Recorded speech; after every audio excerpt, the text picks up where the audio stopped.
ಓಂ ಶ್ರೀ ಮುಕ್ತಿನಾಗಾಯ ನಮಃ. ಎಲ್ಲರಿಗೂ ನಮಸ್ಕಾರ. ನಾನು ನಿಮ್ಮ ಎಲ್ಲರ ಪ್ರೀತಿಯ ಗೌರಿ ಅಮ್ಮ ಅಂತಲೇ ಕರೆಸ್ಕೊಳ್ಳುವಂತಹ ಡಾಕ್ಟರ್ ಗೌರಿ ಸುಬ್ರಹ್ಮಣ್ಯ, ಮುಕ್ತಿನಾಗ ದೇವಸ್ಥಾನದ ಧರ್ಮದರ್ಶಿಯೂ ಹೌದು, ಅನುವಂಶೀಯ ವೈದ್ಯರೂ ಹೌದು, ಜ್ಯೋತಿಷಿಗಳೂ ಹೌದು. ಇವತ್ತು ಹಾಗಾದರೆ ಯಾಕಾಗಿ ನಾನು ನಿಮ್ಮನ್ನು ಭೇಟಿ ಮಾಡ್ತಾ ಇದ್ದೀನಿ, ನಮ್ಮ ಎಲ್ಲ ವೀಕ್ಷಕ ಬಾಂಧವರ ಜೊತೆ ನಾವು ಯಾವ ವಿಚಾರವಾಗಿ ಮಾತನಾಡ್ತಾ ಇದ್ದೀವಿ ಅಂತ ತಿಳ್ಕೊಳ್ಳೋ ಕುತೂಹಲ ಇದೆ ಅಲ್ವಾ? ನೋಡಿ, ಆರೋಗ್ಯ ಅನ್ನುವಂಥದ್ದು ಇವತ್ತಿನ ಮಟ್ಟಿಗೆ ಈ ಪ್ರಪಂಚದಲ್ಲಿ ಮರೀಚಿಕೆ ಆಗ್ತಾ ಇದೆ. ಅದಕ್ಕೆ ಕಾರಣಗಳು ಹಲವಾರು ಇರಬಹುದು. ಆದರೆ ಈ ಆರೋಗ್ಯ ಅನ್ನುವಂಥದ್ದು ಪ್ರತಿಯೊಬ್ಬ ಮನುಷ್ಯನ ಹೆಬ್ಬಯಕೆ ಆಗಿರುವಂಥದ್ದು. ಇದೊಂದು ಮಹಾಭಾಗ್ಯ. ಹಾಗಾಗಿ ಆರೋಗ್ಯವೇ ಭಾಗ್ಯ ಅಂತ ನಮ್ಮ ಹಿಂದಿನವರು ಹೇಳಿರ್ತಕ್ಕಂಥದ್ದು. ಪ್ರತಿಯೊಂದು ಪ್ರಾಣಿಯೂ ಕೂಡ ಭೂಮಿ ಮೇಲೆ ಜನಿಸಿರ್ತಕ್ಕಂತಹ ಎಲ್ಲ ಪ್ರಾಣಿ ವರ್ಗವನ್ನೇ ತೆಗೆದುಕೊಂಡ್ರೆ ಎಲ್ಲರೂ ತಾವು ಸುಖವಾಗಿಯೇ ಇರಬೇಕು ಅಂತ ಬಯಸೋದು ಸಹಜ. ಅದರಲ್ಲಿ ಸ್ವಲ್ಪ ಜ್ಞಾನಪ್ರದವಾಗಿರ್ತಕ್ಕಂತಹ ಮನುಷ್ಯನನ್ನು ತೆಗೆದುಕೊಂಡಾಗ ಅವನು ತಾನು ಯಾವ ಕಾಲಕ್ಕೂ ಕೂಡ ಯಾವುದೇ ರೀತಿಯ ಆತಂಕವಿಲ್ಲದಿರ ನೆಮ್ಮದಿಯಾಗಿ ಸಂತೋಷವಾಗಿ ಆರೋಗ್ಯಕರವಾಗಿ ಇರಬೇಕು ಅನ್ನುವಂಥದ್ದು ಬಹಳ ಯೋಚನೆ ಮಾಡುವಂಥದ್ದು ಸರ್ವೇ ಸಾಧಾರಣ. ಆದರೆ ಇದಕ್ಕೆಲ್ಲ ಏನು ಮುಖ್ಯ ಆಗತ್ತೆ ಅಂತಂದರೆ, ಮನುಷ್ಯನಿಗೆ ಆರೋಗ್ಯ ಅನ್ನೋದು ತುಂಬ ಮುಖ್ಯ ಆಗತ್ತೆ. ಅವನಿಗೆ ಸಾರ್ವಭೌಮತ್ವ ಇರಬಹುದು, ಅವನು ಮಹಾಜ್ಞಾನಿ ಇರಬಹುದು, ಅವನಿಗೆ ಬೇಕಾದದ್ದೆಲ್ಲವೂ ಇರಬಹುದು. ಆದರೆ ಆರೋಗ್ಯ ಅನ್ನುವ ಅನರ್ಘ್ಯ ರತ್ನ ಇರಲಿಲ್ಲ ಅಂತಂದರೆ ಎಲ್ಲವೂ ಕೂಡ ಗೌಣ, ಯಾವುದೂ ಬೇಡ ಅಂತ ಅನ್ನಿಸುವಂತಹ ಒಂದು ಸ್ಥಿತಿಯನ್ನು ತಲುಪೋದಕ್ಕೆ ಅವಕಾಶ ಆಗಿಬಿಡುತ್ತೆ. ಹಾಗಾಗಿ ನಾವು ಎಲ್ಲ ರೀತಿಯ ಸಕಲ ಸವಲತ್ತುಗಳನ್ನು ಉಪಯೋಗ ಮಾಡಿಕೊಂಡ್ರೂ ಪರವಾಗಿಲ್ಲ, ಮಾಡಿಕೊಳ್ಳದೆ ಇದ್ದರೂ ಪರವಾಗಿಲ್ಲ, ಆರೋಗ್ಯ ಅನ್ನುವ ಸಂಪತ್ತು ಇದ್ದಾಗ ಮನುಷ್ಯ ಹೇಗೆ ಬೇಕಾದರೂ ಕೂಡ ನೆಮ್ಮದಿಯಾಗಿ ಸಂತೋಷವಾಗಿ ಬದುಕೋದಕ್ಕೆ ಸಾಧ್ಯವಾಗುತ್ತೆ. ಹಾಗಾದರೆ ಈ ಆರೋಗ್ಯ ಅನ್ನುವಂತಹ ನಮ್ಮ ಸಂಪತ್ತನ್ನು ನಾವು ಪಡ್ಕೋಬೇಕಾದ್ರೆ ನಾವೇನನ್ನಾದರೂ ಒಂದು ಸ್ವಲ್ಪ ಮಾಡ್ಕೋಬೇಕಲ್ವಾ? ಹಾಗಾದರೆ ನಮ್ಮ ಜೀವನ ಶೈಲಿ ಹೇಗಿರಬೇಕು ಅನ್ನುವಂಥದ್ದು ತುಂಬ ಮುಖ್ಯ ಆಗತ್ತೆ. ಇವತ್ತಿನ ಕಾಲಮಾನದಲ್ಲಿ ನಾವು ಕುಡಿತಾ ಇರತಕ್ಕಂತಹ ನೀರು, ನಾವು ಸೇವನೆ ಮಾಡುವಂತಹ ಗಾಳಿ, ನಾವು ತಿನ್ನುವಂತಹ ಆಹಾರ ಎಲ್ಲವೂ ಕೂಡ ಮಲಿನವಾಗಿ ಬಿಟ್ಟಿದೆ, ಕಲುಷಿತವಾಗಿ ಬಿಟ್ಟಿದೆ. ಹಾಗಾಗಿ ಇವೆಲ್ಲವೂ ಕೂಡ ಹೀಗೆಲ್ಲ ಇದ್ದಾಗ್ಯೂ ಕೂಡ ನಾವು ಬದುಕ್ತಾ ಇದ್ದೀವಿ. ನಾವು ಹೀಗೂ ಕೂಡ ಇದ್ದರೂ ಎಲ್ಲವೂ ಮಲಿನವೇ, ನಾವೇ ಮಾಡಿಕೊಂಡಿರ್ತಕ್ಕಂಥದ್ದು. ಪ್ರಕೃತಿಯನ್ನು ನಾಶವನ್ನು ಮಾಡಿದ್ದೀವಿ. ಈ ಎಲ್ಲದರ ಮಧ್ಯದಲ್ಲಿ ನಾವು ಆರೋಗ್ಯಕರವಾಗಿರಬೇಕು ಅಂತಂದಾಗ ನಾವೊಂದಷ್ಟು ನಿಯಮಗಳನ್ನು ಪಾಲಿಸ್ಕೊಳ್ಬೇಕಲ್ವ? ಹಾಗಾಗಿ ಇವತ್ತು ನಮಗೆ ಎಲ್ಲರಿಗೂ ಜೀವನ ಶೈಲಿ ಹೇಗಿದೆ ಅಂತಂದರೆ ಒತ್ತಡ. ಮಾನಸಿಕವಾಗಿ ಒತ್ತಡ ಇರತಕ್ಕಂಥದ್ದು, ದೈಹಿಕವಾಗಿ ಒತ್ತಡ ಇರತಕ್ಕಂಥದ್ದು. ಸಣ್ಣ ಮಗುವಿನಿಂದ ಹಿಡಿದು ಮುದುಕರವರೆಗೆ ಯಾರಿಗೂ ಸಮಾಧಾನ ಇಲ್ಲ, ಸಂತೃಪ್ತಿ ಇಲ್ಲದ ಜೀವನ ನಮ್ಮದಾಗಿದೆ. ಅದಕ್ಕಾಗಿ ನಾವು ಪ್ರತಿನಿತ್ಯ ಬೆಳಗ್ಗೆ ಸ್ವಲ್ಪ ಸೂರ್ಯೋದಯಕ್ಕೆ ಮುಂಚಿತವಾಗಿ ಏಳೋದನ್ನು ಮೊದಲು ಅಭ್ಯಾಸ ಮಾಡ್ಕೋಬೇಕು. ಸೂರ್ಯೋದಯಕ್ಕೆ ಮುಂಚಿತವಾಗಿ ಎದ್ದಾಗ ಮಾತ್ರ ವಾತಾವರಣ ಬಹಳ ಶುದ್ಧವಾಗಿರುತ್ತೆ, ಶುದ್ಧವಾದ ಗಾಳಿ ಸಿಕ್ಕತ್ತೆ. ಆ ಶುದ್ಧವಾದ ಗಾಳಿಯಲ್ಲಿ ಕನಿಷ್ಠ ಒಂದು 10-15 ನಿಮಿಷ ನಾವು ಕಾಲ್ನಡಿಗೆಯನ್ನು ಮಾಡ್ತಕ್ಕಂಥದ್ದು ಅಥವಾ ಸಣ್ಣ ಪುಟ್ಟ ವ್ಯಾಯಾಮವನ್ನು ಮಾಡ್ತಕ್ಕಂಥದ್ದು. ಮತ್ತು ಬೆಳಿಗ್ಗೆ ಎದ್ದಾಗ ಒಳ್ಳೆಯ ಶುದ್ಧವಾಗಿರ್ತಕ್ಕಂತಹ ತಾಮ್ರದ ಪಾತ್ರೆಯಲ್ಲಿ ಅಥವಾ ಮಣ್ಣಿನ ಪಾತ್ರೆಯಲ್ಲಿ ಇಟ್ಟಿರುವಂತಹ ಜಲವನ್ನು ಕುಡಿಯುವಂಥದ್ದು. ಇನ್ನೂ ಪರವಾಗಿಲ್ಲ ಅಂತಂದರೆ ಆ ಜಲಕ್ಕೊಂದು ದಳ ತುಳಸಿಯನ್ನು ಹಾಕಿ ಮುಚ್ಚಿಟ್ಟಿದ್ದು ರಾತ್ರಿ ಬೆಳಗಾಗೆದ್ದು ನಾವು ಆ ನೀರನ್ನು ಕುಡಿದಾಗ ಇಡೀ ಶರೀರ ಸ್ವಚ್ಛವಾಗತ್ತೆ. ಅಲ್ಲಿ ನಮಗಾಗಲೇ ಒಂದು 10% ಆರೋಗ್ಯ ದಕ್ಕಿಬಿಡ್ತು. ಅಲ್ಲಿಂದ ಮುಂದಕ್ಕೆ ನಾವು ತೆಗೆದುಕೊಳ್ತಕ್ಕಂತಹ ಆಹಾರದಲ್ಲಿ ಸ್ವಲ್ಪ ನಾವು ಎಚ್ಚರಿಕೆಯನ್ನು ವಹಿಸಬೇಕು. ಬೀದಿಯಲ್ಲಿ ರಸ್ತೆ ಬದಿಗಳಲ್ಲಿ ಮಾರುವಂತಹ ಆಹಾರವನ್ನು ಬೆಳಿಗ್ಗೆ ತಿನ್ನುವಂಥದ್ದು ಅತ್ಯಂತ ಶೋಚನೀಯವಾದ ವಿಚಾರ. ಮನೆಯಲ್ಲಿ ತಯಾರು ಮಾಡಿದ ಯಾವುದೇ ಉಪಹಾರವನ್ನು ಸೇವನೆ ಮಾಡಿ ತೊಂದರೆ ಇಲ್ಲ. ಆದರೆ ಬೆಳಿಗ್ಗೆ ಎದ್ದ ತಕ್ಷಣ ರಸ್ತೆ ಬದಿಗಳಲ್ಲಿ ನಿಂತು ಅಲ್ಲಿ ತಿನ್ನುವಂತಹ ಪರಿಕರವನ್ನು ನೋಡಿದರೆ ಭಯವಾಗತ್ತೆ. ಯಾಕೆ ಅಂತ ಹೇಳಿದರೆ, ಅವಸರದ ಜೀವನ. ಅವಸರವಾಗಿ ಹೋಗ್ತಾ ಇರೋದು, ಗಾಡಿಯಲ್ಲಿ ಎಲ್ಲೋ ಒಂದು ಕಡೆ ನಿಲ್ಲಿಸೋದು, ಸರ ತಿನ್ನುವುದು ಅಲ್ಲ, ನುಂಗುವುದು ಅಂತ ಹೇಳಬಹುದು. ಹೀಗೆ ಗಬ ನುಂಗಿದಾಗ ನಾವು ತಿಂದ ಆಹಾರ ಜೀರ್ಣವಾಗೋದೇ ಇಲ್ಲ. ಅದಕ್ಕಾಗಿ ನಿಧಾನವಾಗಿ ಅಗೆದು ತಿನ್ನಬೇಕು. ಎಷ್ಟು ಸಲ ಅಗೆದು ತಿಂತೀವಿ ಅಷ್ಟು ಚೆನ್ನಾಗಿ ಜೊಲ್ಲು ರಸ ನಾವು ತಿನ್ನುವ ಆಹಾರದಲ್ಲಿ ಬೆರೆಸಿ ಜೀರ್ಣಕ್ರಿಯೆಯನ್ನು ಉತ್ತಮ ಮಾಡಿಕೊಳ್ಳೋದಕ್ಕೆ ಸಹಾಯವನ್ನು ಮಾಡುತ್ತೆ. ಯಾವಾಗ ಜೀರ್ಣಕ್ರಿಯೆ ಚೆನ್ನಾಗಾಗತ್ತೆ ಆವಾಗ ಮಾತ್ರ ನಾವು ತಿಂದಂತಹ ಆಹಾರದಲ್ಲಿ ಯಾವುದೇ ರೀತಿಯ ವಾಯುವಿನ ದೋಷ ಬರೋದಿಲ್ಲ. ಅಂದರೆ ಇವತ್ತು ನಾವು ಕಾಣ್ತಾ ಇರುವಂಥದ್ದು ಪ್ರತಿಯೊಬ್ಬ ವ್ಯಕ್ತಿಯೂ ಕೂಡ ಗ್ಯಾಸ್ಟ್ರಿಕ್ಕು, ಆ್ಯಸಿಡಿಕ್ಕು ಈ ಥರದ್ದು ಸಮಸ್ಯೆಗಳನ್ನು ದಿನನಿತ್ಯ ಅನುಭವಿಸುವಂಥದ್ದು. ಅದ್ರ ಜೊತೆಗೆ ಮಲಬದ್ಧತೆ, ಇವೆಲ್ಲಕ್ಕೂ ಪ್ರಮುಖ ಕಾರಣವೇ ಜೀರ್ಣಕ್ರಿಯೆ. ಜೀರ್ಣಕ್ರಿಯೆ ಬಹಳ ಮುಖ್ಯವಾಗಿರ್ತಕ್ಕಂಥದ್ದು. ಈ ಜೀರ್ಣಕ್ರಿಯೆ ಒಂದು ಸರಿ ಹೋಗಲಿಲ್ಲ ಅಂತಂದರೆ ಮುಂದಿನ ಎಲ್ಲ ಕಾರ್ಯವೈಖರಿಯೂ ಕೂಡ ಕುಂಠಿತವಾಗೋದಕ್ಕೆ ಶುರುವಾಗುತ್ತೆ. ಹಾಗಾಗಿ ಸುಲಭವಾಗಿ ಜೀರ್ಣವಾಗುವಂತಹ ಆಹಾರ ಪದಾರ್ಥಗಳನ್ನು ಸೇವನೆ ಮಾಡಬೇಕು, ಚೆನ್ನಾಗಿ ಅಗೆದು ತಿನ್ನಬೇಕು.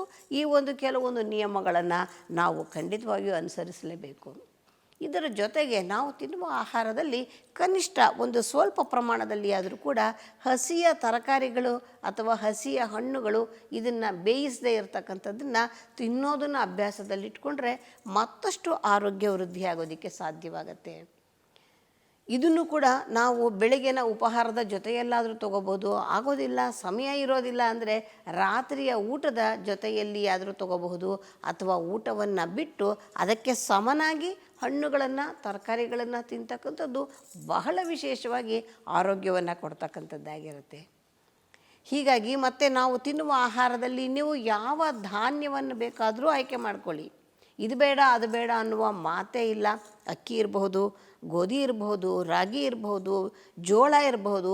ಇದು ಆಯಾ ಯಾವ ಪ್ರಾಂತ್ಯದಲ್ಲಿ ನಾವು ಇರ್ತೀವಿ ಆ ಪ್ರಾಂತ್ಯದಲ್ಲಿ ಏನು ಬೆಳೆ ಬೆಳೆಯುತ್ತೆ ಅದೇ ಆ ಜಾಗದ ವ್ಯಕ್ತಿಯ ಆಹಾರವಾಗಿರುತ್ತೆ. ಎಲ್ಲಿ ಗೋಧಿಯನ್ನು ಬೆಳೀತಾರೆ ಆ ಪ್ರಾಂತ್ಯದವರಿಗೆ ಗೋಧಿಯೇ ಆರೋಗ್ಯಪೂರ್ಣವಾದ ಆಹಾರ. ಎಲ್ಲಿ ಅಕ್ಕಿಯನ್ನು ಬೆಳೀತಾರೆ ಅದೇ ಜಾಗದಲ್ಲಿ ಇರ್ತಕ್ಕಂಥವ್ರಿಗೆ ಅದೇ ಪರಿಪೂರ್ಣವಾದ ಆಹಾರ. ಎಲ್ಲಿ ರಾಗಿಯನ್ನು ಬೆಳೀತಾರೆ ಆ ಭಾಗದ ಜನಕ್ಕೆ, ಅಂದರೆ ಪ್ರಕೃತಿ ನಮಗೆ ಅಷ್ಟು ಚೆನ್ನಾಗಿ ಹೊಂದಿಕೊಂಡಿದೆ.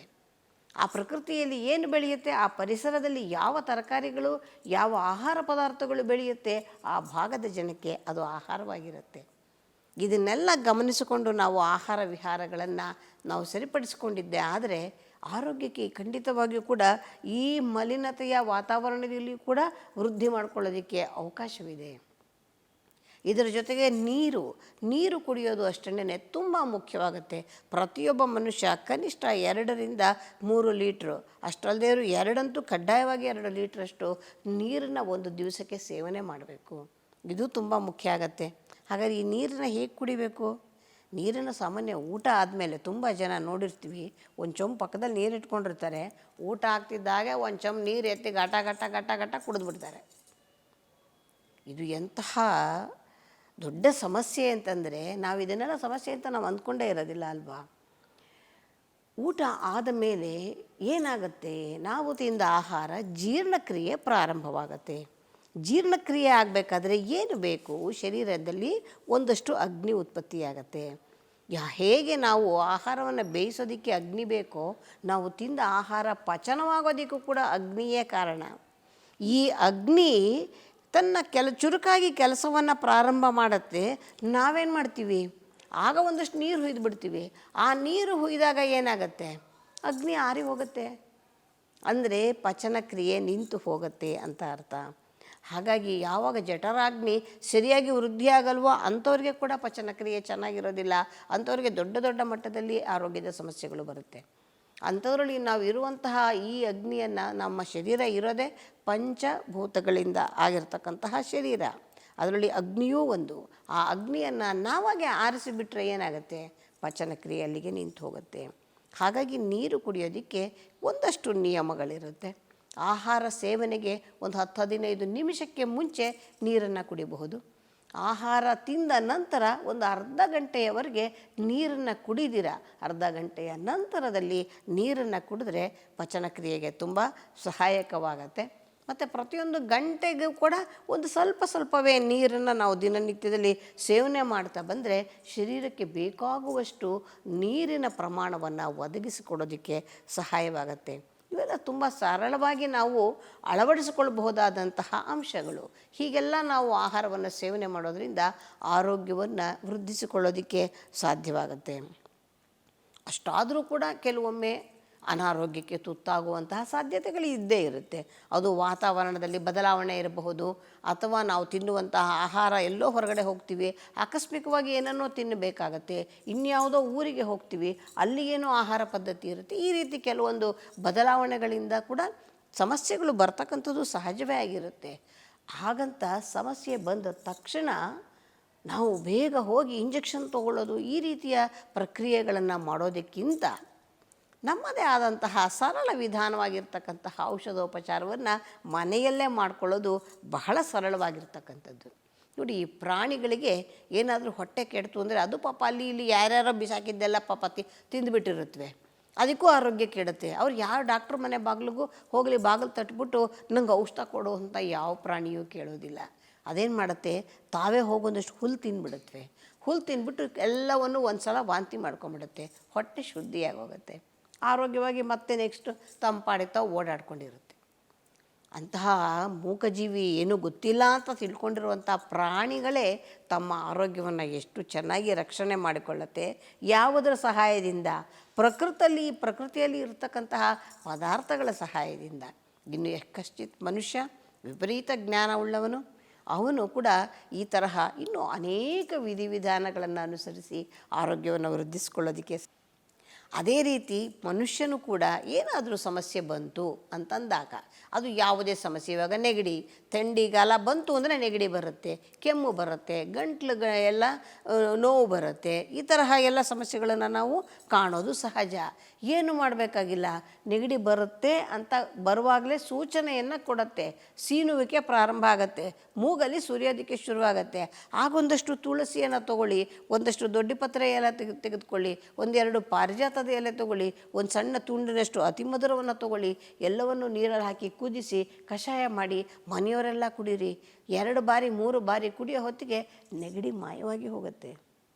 ಅದರ ಬದಲಿಗೆ ನಾವು 1 ವಾರ ಆ್ಯಂಟಿಬಯೋಟಿಕ್ಸ್ ತೊಗೊಂಡ್ರೆ, ಶರೀರಕ್ಕೆ ಯಾವಾಗ ರಾಸಾಯನಿಕಗಳನ್ನು ಹಾಕೋದಕ್ಕೆ ಶುರು ಮಾಡ್ತೀವಿ, ಆಗ ಶರೀರದ ಬೇರೆ ಅವಯವಗಳೆಲ್ಲವೂ ಕೂಡ ಒಂದಲ್ಲ ಒಂದು ರೀತಿಯ ಸಮಸ್ಯೆಯನ್ನು ಎದುರಿಸಬೇಕಾಗುವಂಥ ಪರಿಸ್ಥಿತಿಯನ್ನು ನಾವೇ ತಂದು ಕೊಡ್ತೀವಿ. ನಮ್ಮ ಪೂರ್ವಿಕರು ಬಹಳ ಬುದ್ಧಿವಂತರು. ಆಚಾರ ವಿಚಾರಗಳ ಮುಖಾಂತರ ಹಬ್ಬ ಹರಿದಿನಗಳನ್ನು ಈ ಋತುಗಳಿಗೆ ಅನುಗುಣವಾಗಿಯೇ ಮಾಡಿಟ್ಟಿದ್ದಾರೆ. ಆ ಋತುಗಳಿಗೆ ಅನುಗುಣವಾಗಿ ಮಾಡಿರ್ತಕ್ಕಂತಹ ಆಚಾರ ವಿಚಾರಗಳನ್ನು, ಹಬ್ಬ ಹರಿದಿನಗಳನ್ನು ಸರಿಯಾಗಿ ನಾವು ಅನುಸರಿಸ್ತಾ ಬಂದಿದ್ದೇ ಆದ್ರೇ ಸಾಕು, ಆರೋಗ್ಯ ವೃದ್ಧಿಯಾಗೋಗುತ್ತೆ. ನೋಡಿ, ಧನುರ್ಮಾಸ, ಇವಾಗ ಧನುರ್ಮಾಸದಲ್ಲಿ ಚಳಿ ಜಾಸ್ತಿ ಅಂತ ಹೇಳಿ ಬೆಳಗಾಗೆದ್ದು ಚಳಿಯಲ್ಲಿ 4 ಗಂಟೆಗೆ ಎಲ್ಲರೂ ಕೂಡ ದೇವಸ್ಥಾನಗಳಿಗೆ ಓಡಿ ಹೋಗಿ ನಮಸ್ಕಾರವನ್ನು ಮಾಡ್ತಾರೆ. ಅಯ್ಯೋ, ಮೊದಲೇ ಚಳಿ, ಅದರಲ್ಲಿ ಇನ್ನಷ್ಟು ಚಳಿಯಲ್ಲೇ ಹೋಗಿ ಅಂತಾರಲ್ಲಪ್ಪ, ಇದು ಯಾವ ಸೈನ್ಸು ಅಂತ ಅನಿಸುತ್ತಲ್ವ? ಅಲ್ಲಿಯೇ ಅಡಗಿರೋದು ಸೈನ್ಸು. ಯಾರು ಧನುರ್ಮಾಸದಲ್ಲಿ 4 ಗಂಟೆಗೆ 4:15 ಗಂಟೆಗೆ ಬ್ರಹ್ಮ ಮುಹೂರ್ತದಲ್ಲಿ ಆ ಚಳಿ ಗಡಗಡ ನಡುಗುವ ಚಳಿಯಲ್ಲಿ ಎದ್ದು ಆಚೆ ಕಡೆ ಒಂದಷ್ಟು ನಡಿಗೆಯಿಂದ, ಯಾರ ಮನೆಗೆ ಆದರೂ ಕೂಡ ಒಂದು ದೇವಾಲಯಕ್ಕೆ ಅಂದರೆ ಒಂದಷ್ಟು ದೂರ ನಡಿಬೇಕಾಗತ್ತೆ, ನಡ್ಕೊಂಡು ಹೋಗಿ ದೇವಾಲಯಕ್ಕೆ ಹೋಗುವ ನೆವದಲ್ಲಿ ನೀವಷ್ಟು ದೂರ ಆ ಚಳಿಯಲ್ಲಿ ಹೋಗಿ ಬಂದರೆ, ನೀವು 10 ನಿಮಿಷ ಆಚೆ ಕಡೆ ಹೋಗಿ ಬಂದರೆ 1 ಗಂಟೆಗಳ ಕಾಲ ವ್ಯಾಯಾಮ ಮಾಡಿದಾಗ ಬರುವಷ್ಟು ಶಕ್ತಿ ಶರೀರಕ್ಕೆ ಬಂದ್ಬಿಡುತ್ತೆ. ಅಷ್ಟು ವ್ಯಾಯಾಮ ಮಾಡಿದಾಗ ಸಿಕ್ಕುವಂತಹ ಎಲ್ಲ ರೀತಿಯ ನಮಗೆ ಸಮಸ್ಯೆಗಳು ದೂರ ಮಾಡ್ಕೊಳ್ಳೋದಕ್ಕೆ ಅತ್ಯಂತ ಸುಲಭ. ಕೇವಲ ಈ ಬೆಳಗಿನ ಜಾವದಲ್ಲಿ ನಡುಗುವ ಚಳಿಯಲ್ಲಿ 10 ನಿಮಿಷ ಆಚೆ ಕಡೆ ಹೋಗಿ ಬಂದರೆ. ಯಾಕೆ ಅಂತಂದರೆ, ಆ ಶರೀರ ಎಲ್ಲವೂ ಕೂಡ ಗಡಗಡ ನಡುಗತ್ತೆ, ಒಳಗಡೆ ಇರುವಂತಹ ಭಾಗಗಳೂ ಕೂಡ ಚೆನ್ನಾಗಿ ನಡುಗತ್ತೆ. ಅದು ಒಂದು ಒಳ್ಳೆಯ ವ್ಯಾಯಾಮವಾಗಿ ಬಿಡುತ್ತೆ. 1 ಗಂಟೆಗಳ ಕಾಲ ಮಾಡಿದಾಗ ಸಿಕ್ಕುವಂತಹ ವ್ಯಾಯಾಮ ಕೇವಲ 10 ನಿಮಿಷ ಆಚೆ ಕಡೆ ಹೋಗಿ ಬರೋದರಲ್ಲಿ ಸಿಕ್ಕತ್ತೆ ಅಂದರೆ ಎಂತಹ ವಿಜ್ಞಾನ! ನಮ್ಮ ಪೂರ್ವಿಕರು ಇನ್ನೆಷ್ಟು ಬುದ್ಧಿವಂತರಿದ್ದರು. ಆಮೇಲೆ ಏನಾಗುತ್ತೆ, ಅಲ್ಲಿ ಹೋಗೊಂದಷ್ಟು ಪೊಂಗಲ್ ಕೊಡ್ತಾರೆ, ತಿಂತೀವಿ. ಬೆಳಗಾಗೆದ್ದು ದೇವಸ್ಥಾನಕ್ಕೆ ಹೋಗಿ ದೇವರ ದರ್ಶನ ಆಯಿತು, ಪುಣ್ಯ ಸಂಪಾದನೆ ಆಯಿತು. ಅದಾದಮೇಲೆ ಒಂದಷ್ಟು ಬೆಳಗ್ಗೆ ಬೇಗ ಎದ್ದಿದ್ದರಿಂದ ಹಸಿವಾಗಿತ್ತು, ಒಂದಷ್ಟು ಪೊಂಗಲ್ ತಿಂದಾಗ ಏನಾಗುತ್ತೆ, ಈ ಪೊಂಗಲ್ಗೆ ಏನು ಹಾಕಿರ್ತಾರೆ? ಒಂದಷ್ಟು ಕಾಳು ಮೆಣಸು, ಒಂದಷ್ಟು ಜೀರಿಗೆ, ಒಂದು ಸ್ವಲ್ಪ ಕೊಬ್ಬರಿ, ಸ್ವಲ್ಪ ತುಪ್ಪ, ಹೆಸರು ಬೇಳೆಯನ್ನು ಹಾಕಿ ಮಾಡಿರ್ತಕ್ಕಂಥದ್ದು. ನೋಡಿ, ಈ ಚಳಿಗೆ ಮೆಣಸಿನ ಅವಶ್ಯಕತೆ ತುಂಬ ಇದೆ, ಶರೀರವನ್ನು ಶಾಖವಾಗಿಟ್ಕೊಳ್ಳೋದಕ್ಕೆ. ಅಂದರೆ ಶರೀರ ಶಾಖವಾಗಿಟ್ಕೊಳ್ಳೋದು ಅಂದರೆ ಶರೀರದ ಒಳಭಾಗದಿಂದ ಉಷ್ಣದ ಉತ್ಪತ್ತಿ ಆಗೋದಕ್ಕೆ ಮೆಣಸು ಸಹಾಯ ಮಾಡುತ್ತೆ. ಮೆಣಸಿನ ಉಷ್ಣಾಂಶವನ್ನು ಬ್ಯಾಲೆನ್ಸ್ ಮಾಡೋದಕ್ಕೆ ಜೀರಿಗೆ ಸಹಾಯ ಮಾಡುತ್ತೆ. ಹೆಸರುಬೇಳೆ ತಂಪಾದ ಧಾನ್ಯವಾಯಿತು. ಕೊಬ್ಬರಿಯನ್ನು ಹಾಕೋದ್ರಿಂದ ಏನಾಗುತ್ತೆ, ಒಣ ಕೊಬ್ಬರಿಯನ್ನು ಉಪಯೋಗ ಮಾಡಿಯೇ ಪೊಂಗಲನ್ನು ಮಾಡೋದು. ಅದರಿಂದ ಏನಾಗುತ್ತೆ, ಈ ಚಳಿಗಾಲದಲ್ಲಿ ಚರ್ಮದಲ್ಲಿ ಬರ್ತಕ್ಕಂತಹ ಸಮಸ್ಯೆಗಳು ಅಂದರೆ ಚರ್ಮ ಬಿರಿಯೋದು, ಚರ್ಮ ಒರಟಾಗುವಿಕೆ, ಇವೆಲ್ಲವೂ ಆಗ್ತಕ್ಕಂಥದ್ದು. ಆ ಚರ್ಮದ ರಕ್ಷಣೆಗೊಂದಷ್ಟು ಎಣ್ಣೆಯ ಜಿಡ್ಡಿನ ಅವಶ್ಯಕತೆ ಇದೆ. ಅದು ನಮಗೆ ಕೊಬ್ಬರಿಯಲ್ಲಿ ಸಿಕ್ಕತ್ತೆ. ಮೇಲಷ್ಟು ತುಪ್ಪ ಹಾಕೇ ಇರ್ತಾರಲ್ವ, ಆ ತುಪ್ಪವೂ ಜಿಡ್ಡು. ಅಷ್ಟೇ ಅಲ್ಲ, ತುಪ್ಪ ಶರೀರಕ್ಕೆ ಬೇಕಾಗುವಂತಹ ಅನೇಕ ರೀತಿಯ ಪೋಷಕಾಂಶಗಳನ್ನು ಒದಗಿಸಿಕೊಡುತ್ತೆ. ಇಷ್ಟೂ ಸೇರಿ ಮಾಡಿರ್ತಕ್ಕಂತಹ ಪೊಂಗಲ್ಲು ಚಳಿಗಾಲಕ್ಕೆ ಆರೋಗ್ಯದ ದೃಷ್ಟಿಯಿಂದ ಬಹಳ ಹಿತಕರವಾದದ್ದು. ಹಾಗಾಗಿಯೇ ಧನುರ್ಮಾಸದಲ್ಲಿ ದೇವಾಲಯಗಳಲ್ಲಿ ಪೊಂಗಲನ್ನೇ ಮಾಡಿ ನೈವೇದ್ಯಕ್ಕೆ ಇಟ್ಟು ಅದನ್ನು ಪ್ರಸಾದದ ರೂಪದಲ್ಲಿ ಕೊಡ್ತಕ್ಕಂಥದ್ದು. ಇವೆಲ್ಲವೂ ಎಂತಹ ಒಳ್ಳೆಯ ವಿಜ್ಞಾನ. ನಮ್ಮ ಪೂರ್ವಿಕರು ಹಬ್ಬ ಹರಿದಿನ ಆಚಾರ ವಿಚಾರ ಎಲ್ಲ ಮಾಡಿರೋದೇನೇ ನಮ್ಗೆ ಹೀಗೆ ಮಾಡಿ ಅಂತ ಹೇಳಿದ್ರೆ ಮಾಡ್ತೀವೋ ಇಲ್ವೋ ಅಂತ ಹೇಳಿ ದೇವರ ಹೆಸರಿನಲ್ಲಿ ಕೆಲವೊಂದು ಅಭ್ಯಾಸವನ್ನು ಮಾಡಿಸಿದ್ದಾರೆ. ಇದನ್ನೆಲ್ಲ ಅನುಸರಿಸ್ತಾ ಬಂದಿದ್ದೇ ಆದರೆ ಆರೋಗ್ಯ ಖಂಡಿತವಾಗಿಯೂ ಕೂಡ ಪೂರ್ಣವಾಗಿರೋದಕ್ಕೆ ಸಹಾಯವನ್ನು ಮಾಡುತ್ತೆ. ನಮ್ಮ ಆರೋಗ್ಯವನ್ನು ಜೋಪಾನಾಗಿ ಇಟ್ಕೋಬೇಕು ಅಂತಂದರೆ ಒತ್ತಡ ಅಂತ ಆಗಲೇ ಹೇಳಿದೆ ಅಲ್ವ ನಾನು. ಹೌದು, ಈ ಒತ್ತಡವನ್ನು ಹೇಗೆ ನಿರ್ವಹಣೆ ಮಾಡೋದು? ಆಹಾರ ವಿಹಾರದಲ್ಲಿ ಎಲ್ಲ ಒಂದಷ್ಟು ಬದಲಾವಣೆ ಮಾಡ್ಕೊಳ್ಳಿ ಅಂತ ಹೇಳಿದ್ರಿ ಅಂತ ಯೋಚನೆ ಮಾಡ್ತಾಯಿದ್ದೀರಾ. ನಮ್ಮಲ್ಲಿ ಪ್ರತಿಯೊಂದಕ್ಕೂ ಕೂಡ ಒಂದಷ್ಟು ವಿಚಾರ ಇದ್ದೇ ಇದೆ ನೋಡಿ. ಸಾಮಾನ್ಯವಾಗಿ ಮನಸ್ಸಿನ ಒಂದು ಆತಂಕವನ್ನು ಕಡಿಮೆ ಮಾಡ್ಕೋಬೇಕು ಅಂತಂದರೆ ನಮ್ಮ ಹಿಂದಿನಿಂದ ಅಭ್ಯಾಸ ಮಾಡಿಸಿರುವಂತಹದ್ದು ಏನಪ್ಪ ಅಂತಂದರೆ ದೈವತ್ವದ ಕಡೆಗೆ ಸ್ವಲ್ಪ ಗಮನವನ್ನು ಕೊಡಿ ಅಂತ ಹೇಳಿ ದೇವಾಲಯಗಳಿಗೆ ಹೋಗುವಂತಹ ಒಂದು ಅಭ್ಯಾಸವನ್ನು ಮಾಡಿಸಿರುವಂಥದ್ದು. ದೇವಾಲಯಕ್ಕೆ ಹೋದಾಗ ಹಾಗಾದರೆ ಹೇಗೆ ಮನಸ್ಸಿನ ಒತ್ತಡ ಆಗ್ಬೋದು, ನಮ್ಮ ಆತಂಕಗಳು ದುಗುಡಗಳು, ಇವತ್ತಿನ ಜೀವನ ಭಯಭೀತರಾಗಿರ್ತಕ್ಕಂತಹ ಜೀವನವೂ ಆಗಿದೆ. ಈ ಭಯ ಆತಂಕ ಎಲ್ಲವನ್ನು ಹೇಗೆ ಹೋಗಲಾಡಿಸ್ಕೊಳ್ಳೋದು? ಇವೆಲ್ಲ ಮಾನಸಿಕವಾಗಿ ಬರ್ತಕ್ಕಂತಹ ಸಮಸ್ಯೆಗಳು. ಆರೋಗ್ಯ ಅಂತಂದಾಗಲೇ ಶಾರೀರಿಕವಾಗಿ ಹಾಗೂ ಮಾನಸಿಕವಾಗಿ ಎರಡೂ ಸದೃಢವಾಗಿದ್ದಾಗ ಮಾತ್ರ ಅದು ಆರೋಗ್ಯಪೂರ್ಣವಾಗಿರ್ತಕ್ಕಂಥದ್ದು. ಶಾರೀರಿಕವಾದ ಆರೋಗ್ಯಕ್ಕೆ ನಾವು ಆಹಾರ ವಿಹಾರಗಳಲ್ಲಿ ಸರಿಪಡಿಸ್ಕೊಳ್ಳೋಕ್ಕೆ ಸಾಧ್ಯತೆ ಇರುತ್ತೆ.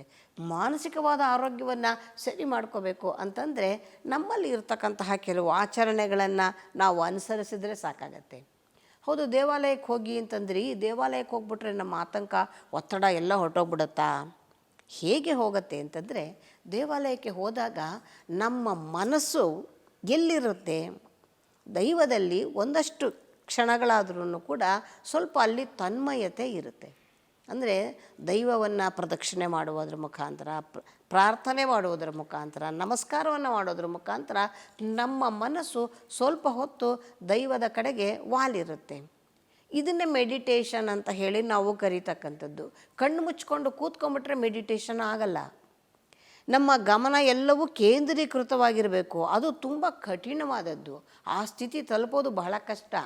ಆದರೆ ದೇವಾಲಯಕ್ಕೆ ಹೋದಾಗ ದೇವರನ್ನು ನೋಡ್ತಾ ನಮ್ಮ ಮನಸ್ಸಿನ ಸಮಸ್ಯೆ ಎಲ್ಲ ಅವನ ಹತ್ರ ಹೇಳ್ತಾ ಒಂದು 5 ನಿಮಿಷ ತನ್ಮಯತೆಯಿಂದ ಇರ್ತೀವಲ್ವ, ಅಷ್ಟು ತನಕ ಮನಸ್ಸು ನಿರ್ಮಲವಾಗಿರುತ್ತೆ. ಈ ಧ್ಯಾನ ಸ್ಥಿತಿಯಲ್ಲಿ ಮನುಷ್ಯನಿಗೆ ಆತಂಕವೆಲ್ಲವೂ ನಿರಾತಂಕವಾಗತ್ತೆ. ಮನಸ್ಸಿನ ಸ್ಥಿತಿ ತುಂಬ ಉತ್ತಮವಾಗೋದಕ್ಕೆ ಸಹಾಯ ಆಗುತ್ತೆ. ಮತ್ತು ಕೇಂದ್ರೀಕೃತವಾಗುವಂತಹ ಒಂದು ಅಂದರೆ ಕಾನ್ಸಂಟ್ರೇಷನ್ ಪವರ್ ಹೆಚ್ಚಾಗೋದಕ್ಕೆ ಸಹಾಯವನ್ನು ಮಾಡುತ್ತೆ. ಅಷ್ಟೇ ಅಲ್ಲ, ದೈವ ಅಂತ ಹೇಳಿದಾಗ ಆ ಜಾಗದಲ್ಲಿ ಒಂದಷ್ಟು ಮಂತ್ರಘೋಷಗಳಾಗ್ತಾ ಇರುತ್ತೆ, ಒಂದಷ್ಟು ನಾದ ನುಡಿತಾ ಇರುತ್ತೆ, ಒಂದಷ್ಟು ಹೂವುಗಳು ಬಂದು ಬೀಳ್ತಾ ಇರುತ್ತೆ. ಈ ಹೂವುಗಳ ಪಾತ್ರ ಬಹಳ ದೊಡ್ಡದು. ನಾವೇನೋ ಒಂದು ದೇವ್ರನ್ನ ತೃಪ್ತಿ ಪಡ್ಸೋಕೆ ಒಂದಷ್ಟು ಹೂ ತಂದು ಹಾಕ್ತಾ ಇದ್ದೀವಿ ಅಂತ ನಾವು ಅಂದ್ಕೊಂಡಿದ್ದೀವಿ. ಭಗವಂತ ಏನು ಆ ಹೂವನ್ನು ಎತ್ಕೊಂಡು ಹೋಗೋದಿಲ್ಲ. ಯಾಕೆ ಹೂವನ್ನು ಅಲ್ಲಿ ಹಾಕ್ತಾ ಇದ್ದೀವಿ ಅಂತಂದರೆ ಆ ಜಾಗದಲ್ಲಿ ಎಲ್ಲಿ ಹೂವಿರುತ್ತೆ, ಹೂವಿನ ಒಂದು ಒಳ್ಳೆಯ ಸುಗಂಧಭರಿತವಾದಂತಹ ಪರಿಮಳ ಮತ್ತು ಅಲ್ಲಿರ್ತಕ್ಕಂತಹ ಆ ಜಾಗವನ್ನು ಏನು ಮಾಡುತ್ತೆ, ಶುದ್ಧೀಕರಿಸುತ್ತೆ. ಯಾವುದೇ ರೀತಿಯ ನೆಗೆಟಿವಿಟೀಸ್ ಇದ್ದರೆ, ಅಂದರೆ ನಕಾರಾತ್ಮಕ ಶಕ್ತಿ ಇದ್ದರೆ ಅದನ್ನು ಹೊಡೆದೊಡಿಸುವಂತಹ ಶಕ್ತಿ ಹೂವಿಗಿದೆ. ನೋಡಿ, ಯಾರೋ ಒಂದು ದೊಡ್ಡ ಸಭೆ, ಎಲ್ಲ ತುಂಬ ಜನ ಕೂತಿರ್ತಾರೆ ಅಂದ್ಕೊಳ್ಳಿ. ಯಾವುದೋ ಒಂದು ಹೆಣ್ಣು ಮಗಳು ಒಂದಷ್ಟು ತಲೆ ತುಂಬ ಮಲ್ಲಿಗೆಯನ್ನು ಮುಡ್ಕೊಂಡು ಒಳಗೆ ಬರ್ತಾಳೆ ಅಂತ ಅಂದ್ಕೊಳ್ಳೋಣ. ಇದ್ದಕ್ಕಿದ್ದಾಗೆ ಆ ವಾತಾವರಣದಲ್ಲೆಲ್ಲ ಮಲ್ಲಿಗೆಯ ಕಂಪು ಸೂಸುತ್ತೆ. ಎಲ್ಲರ ದೃಷ್ಟಿ ಒಮ್ಮೆ ಆ ಕಡೆಗೆ ತಿರುಗುತ್ತೆ. ಯಾವುದರಿಂದ? ಕೇವಲ ಹೂವಿನ ಪರಿಮಳದಿಂದ. ಅಂದರೆ ಹೂವಿಗೆ ಎಷ್ಟು ಶಕ್ತಿ ಇದೆ ಅಂದರೆ ಅದರದ್ದೇ ಆದಂತಹ ಅದರ ವಿಚಾರವೇ ಬಹಳ ದೊಡ್ಡದು ಬಿಡಿ. ಅದನ್ನೆಲ್ಲ ಹೇಳಿದ್ರೆ ಬಹಳ ದೊಡ್ಡ 1 ಗಂಟೆಗಳ ಕಾಲ ಬೇಕಾಗುತ್ತೆ. ಹಾಗಾಗಿ ಈ ಹೂವಿನ ವಿಚಾರ ಯಾಕೆ ಹೇಳಿದೆ ಅಂದರೆ, ದೇವರಿಗೆ ಸಮರ್ಪಣೆ ಮಾಡುವಂತಹ ಹೂವಿರಬಹುದು, ತುಳಸಿ ಇರಬಹುದು, ಬಿಲ್ವ ಪತ್ರೆ ಇರಬಹುದು, ಇದೆಲ್ಲ ಇರತಕ್ಕಂತಹ ಜಾಗದಲ್ಲಿ ಯಾವುದೇ ರೀತಿಯ ದುಷ್ಟ ಶಕ್ತಿಗಳಿರೋದಿಲ್ಲ, ಯಾವುದೇ ರೀತಿಯ ನಕಾರಾತ್ಮಕ ಶಕ್ತಿ ಇರೋದಿಲ್ಲ. ಹಾಗಾಗಿಯೇ ದೇವಾಲಯಕ್ಕೆ ಇದೆಲ್ಲವನ್ನು ಕೂಡ ತೆಗೆದುಕೊಂಡು ಹೋಗುವಂತಹ ಅಭ್ಯಾಸ ಮಾಡಿಸಿರೋದು. ಅಂದರೆ ದೇವಾಲಯಕ್ಕೆ ಹೋದಾಗ ಏನಾಯಿತು, ಆ ಜಾಗದಲ್ಲಿ ಇರ್ತಕ್ಕಂತಹ ಒಂದು ಒಳ್ಳೆಯ ಕಂಪನ, ಆ ಕಂಪನ ನಮ್ಮಲ್ಲಿರುವಂತಹ ನಕಾರಾತ್ಮಕತೆಯನ್ನು ಹೋಗಲಾಡಿಸಿ ಅಲ್ಲಿರುವ ಸಕಾರಾತ್ಮಕತೆಯನ್ನು ನಾವು ತೆಗೆದುಕೊಳ್ಳೋದಕ್ಕೆ ಸಹಾಯವನ್ನು ಮಾಡುತ್ತೆ. ನಮ್ಮಲ್ಲಿದ್ದಂತಹ ಮಾನಸಿಕ ಸ್ಥಿತಿ ಸಮಾಧಾನ ಸ್ಥಿತಿಗೆ ಬರೋದಕ್ಕೆ ಸಾಧ್ಯವಾಗುತ್ತೆ. ಹಾಗಾಗಿ ಕೇವಲ ಶಾರೀರಿಕ ಆರೋಗ್ಯವಷ್ಟೇ ಅಲ್ಲ, ಮನಸ್ಸಿನ ಸ್ಥಿತಿಯು ತುಂಬ ಮುಖ್ಯವಾಗತ್ತೆ. ಮನಸ್ಸು ಸ್ವಲ್ಪ ಒಂದು ಚೂರು ಭಯ ಆಯಿತು ಅಂದರೆ ಮೈಯೆಲ್ಲ ಬೆವರ್ಕೊಂಡ್ಬಿಡ್ತೀವಿ. 1 ನಿಮಿಷಕ್ಕೆ ಶರೀರ ಎಲ್ಲವೂ ಕಂಪಿಸಿ ಬಿಡುತ್ತೆ. ಎಲ್ಲಿಗಾಗ್ತಾ ಇರೋದು ಇವೆಲ್ಲವೂ? ಮನಸ್ಸಿನ ಸ್ಥಿತಿ. ಅಂದರೆ ನಮಗೆ ಭಯ ಆಗಿದ್ದು ಎಲ್ಲಿಗೆ? ಶರೀರಕ್ಕೆ ಭಯ ಆಯಿತಾ? ಆಗಿದ್ದು ಮನಸ್ಸಿನಲ್ಲೇ ಆದಂತಹ ಪರಿಣಾಮ ಶರೀರದ ಮೇಲೆ ತೋರಿಸ್ಕೊಳ್ಳುತ್ತೆ. ಹಾಗಾಗಿ ಈ ಶಾರೀರಿಕವಾದ ಸ್ಥಿತಿ ಸುಸ್ಥಿತಿಯಲ್ಲಿರಬೇಕಾದ್ರೂ ಕೂಡ ನಿರ್ಮಲವಾದ ಮನಸ್ಸು ತುಂಬ ಮುಖ್ಯ ಆಗತ್ತೆ. ಹಾಗಾಗಿ ಮನಸ್ಸನ್ನು ಚೆನ್ನಾಗಿಟ್ಕೋಬೇಕು ಅಂತಂದರೆ ಅದಕ್ಕೊಂದಷ್ಟು ಏನಾದರೂ ಕೆಲಸ ಮಾಡಬೇಕಲ್ವ. ಹಾಗಾಗಿ ಈ ರೀತಿಯ ನಮ್ಗೆ ಹೋಗೋಕ್ಕೆ ಪುರ್ಸತ್ತೇ ಇಲ್ಲಪ್ಪ, ನಮ್ಮ ಮನೆಯಲ್ಲೇ ಒಂದು ಕಡೆ ಒಂದು ದೈವದ ಪಟದ ಮುಂದೆ ಕೂತ್ಕೊಂಡು 5 ನಿಮಿಷ ಭಗವಂತನ ಧ್ಯಾನವನ್ನು, ನಾಮಸ್ಮರಣೆಯನ್ನು ಮಾಡ್ತಾ ಕೂತ್ಕೊಳ್ಳಿ. ಅಷ್ಟರೊಳ್ಳೆ ನಿಮ್ಮ ಮನಸ್ಸಿನ ಸ್ಥಿತಿ ಎಷ್ಟೊಂದು ಬದಲಾವಣೆಯನ್ನು ತಂದುಕೊಡುತ್ತೆ. ಹಾಗಾಗಿ 2 ಆರೋಗ್ಯ ತುಂಬ ಮುಖ್ಯವಾಗ್ತಕ್ಕಂಥದ್ದು. ಮತ್ತು ಮಲ್ಲಿಗೆಯ ಹೂವನ್ನು ಮುಡಿಯೋದ್ರಿಂದನೂ ಕೂಡ ನಮ್ಮ ಶರೀರದಲ್ಲಿರ್ತಕ್ಕಂತಹ ಉಷ್ಣಾಂಶವನ್ನು ಕಡಿಮೆ ಮಾಡಿಕೊಂಡು ನಮ್ಮ ಶರೀರಕ್ಕೆ ಬೇಕಾಗಿರ್ತಕ್ಕಂತಹ ಎಲ್ಲ ರೀತಿಯ ಒಂದು ರೀತಿಯ ಮನಸ್ಸನ್ನು ಸುಸ್ಥಿತಿಯಲ್ಲಿಟ್ಕೊಳ್ಳೋದಕ್ಕೆ ಕೂಡ ಸಹಾಯವಾಗತ್ತೆ. ಹಾಗಾಗಿಯೇ ಮಲ್ಲಿಗೆಯ ಹೂವನ್ನು ಮುಡಿಯುವಂತಹ ಅಭ್ಯಾಸ ಬಂದಿದ್ದು. ಈಗ ಯಾರು ಜಡೆಯೇ ಹಾಕ್ಕೊಳ್ಳಲ್ಲ, ಅದರಿಂದ ಹೂವು ಮುಡಿಯುವ ಯೋಚನೆಯೇ ಇಲ್ಲ ಬಿಡಿ, ಅದ್ರ ಬಗ್ಗೆ ನಾವು ಹೇಳುವಷ್ಟೇ ಇಲ್ಲ. ಆದರೆ ಈ ಸಂಪ್ರದಾಯಗಳೆಲ್ಲವೂ ಕೂಡ ಮನುಷ್ಯನ ಆರೋಗ್ಯಕ್ಕಾಗಿ ಪೂರ್ವಿಕರು ಮಾಡಿಟ್ಟಿರ್ತಕ್ಕಂಥದ್ದು. ಅಷ್ಟೇ ಅಲ್ಲ, ದೈವಕ್ಕೆ ಅಂತ ಸಮರ್ಪಣೆ ಮಾಡುವ ಪ್ರತಿಯೊಂದು ಹೂವು, ಪತ್ರೆಗಳು ಎಲ್ಲವೂ ಕೂಡ ಔಷಧೀಯ ಯುಕ್ತವಾಗಿರ್ತಕ್ಕಂಥದ್ದು. ಹಾಗಾಗಿ ಈ ಔಷಧದ ಮೂಲಿಕೆಗಳನ್ನು ಸಂರಕ್ಷಣೆ ಮಾಡಬೇಕು ಅಂತ ಹೇಳಿ ಇವುಗಳನ್ನು ಛೇದನ ಮಾಡಬೇಡಿ, ಮಾಡಿದರೆ ಪಾಪ ಬರುತ್ತೆ ಅಂತ ಹೇಳಿದ್ದಾರೆ. ಹಾಗಾಗಿ ನೋಡಿ, ಯಾರಿಗೆ ಹೇಳಿ ಒಂದು ಬಿಲ್ವಪತ್ರೆ ಮರವನ್ನು ಕತ್ತರಿಸಾಕು ಅಂತ ಹೇಳಿ ಅವರು ಕತ್ತರಿಸಾಕೋದಿಲ್ಲ. ಯಾಕೆಂದರೆ ಅಯ್ಯಯ್ಯೋ ಬಿಲ್ವಪತ್ರೆ ಮರ ಕತ್ತರಿಸಿದ್ರೆ ನಮಗೆ ಬ್ರಹ್ಮಹತ್ಯೆ ದೋಷ ಬರುತ್ತೆ ಅಂತಾರೆ. ಅಂದರೆ ಇದನ್ನೆಲ್ಲ ಸಂರಕ್ಷಣೆ ಮಾಡಲಿಕ್ಕೋಸ್ಕರ ನಮ್ಮ ಪೂರ್ವಿಕರು ಮಾಡಿರ್ತಕ್ಕಂಥದ್ದು. ಇದೆಲ್ಲವೂ ಔಷಧಿಯೂ ಹೌದು, ಆರೋಗ್ಯಕರವೂ ಹೌದು. ಹಾಗಾದರೆ ನಮ್ಮ ಆರೋಗ್ಯಕರ ಜೀವನಕ್ಕಾಗಿ ನಾವೇನು ಮಾಡಬೇಕು ಅಂತಂದರೆ, ನಾವು ಮಾಡಬೇಕಾಗಿರೋದು ಒಂದೇ, ನಮ್ಮ ಪರಿಸರದ ಸಂರಕ್ಷಣೆ. ಮತ್ತಷ್ಟು ಗಿಡಗಳನ್ನೆಲ್ಲನೂ ಕೂಡ ಬೆಳೆಸಿ ಪರಿಸರವನ್ನು ಉಳಿಸುವಂತಹ ಕೆಲಸವನ್ನು ಮಾಡೋದ್ರ ಮುಖಾಂತರ ಎಲ್ಲರೂ ಕೂಡ ಆರೋಗ್ಯಪೂರ್ಣವಾದ ಬದುಕನ್ನು ಮಾಡೋದಕ್ಕೆ ಸಾಧ್ಯವಾಗುತ್ತೆ. ಏನಂತೀರಾ? ನಮಸ್ತೆ. ಕರ್ನಾಟಕ ನ್ಯೂಸ್ ಬೀಟ್ ಫಾಲೋ ಮಾಡಿ, ಸಬ್ಸ್ಕ್ರೈಬ್ ಮಾಡಿ.